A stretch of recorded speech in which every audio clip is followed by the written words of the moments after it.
Millennials, all right? So baby boomers started retiring a few years ago, and if you look at the numbers, in droves, right? And we're about to see a massive transfer of wealth to their kids, the millennials. Mm-hmm.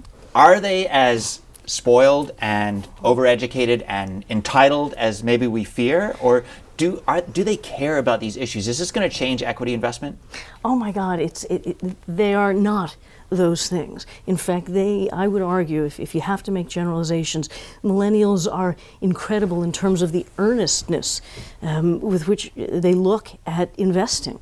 Right? And so probably the only generalization you can make is that they're much more tech savvy, much more social media savvy, much more demanding of transparency, probably less conscious of kind of individual issues of privacy because they're used to seeing everything immediately. And so I would argue that the generalizations we make about millennials and the big millennial wealth transfer, that the World Economic Forum says it's $51 trillion that's going to transfer hands. What I would say is the generalization is that the bar is higher for them.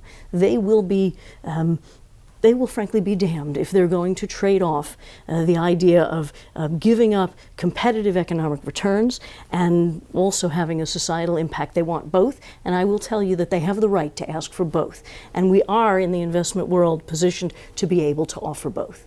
Now, if I was going to follow up on that, if all investment is local, as I live in Williamsburg, I can't help but notice the corner bodega shop, all it has is organic food products. And I think that's the kind of thing which then filters up, obviously, into trends in terms of food. You look at Coca-Cola and McDonald's, the trouble they have.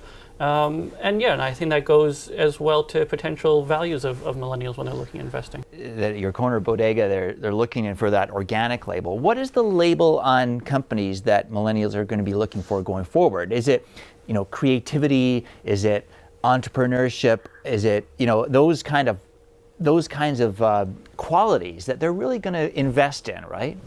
I think at the end of the day, I don't think millennials are any different than anybody else, any generation before them. They're going to want to see, if they're looking at investing, a company that makes returns. And I think the one difference is if they're looking at these other aspects as well, right? They're more likely to look at things like long-term value, like beliefs. I think that's the kind of thing that'll filter through.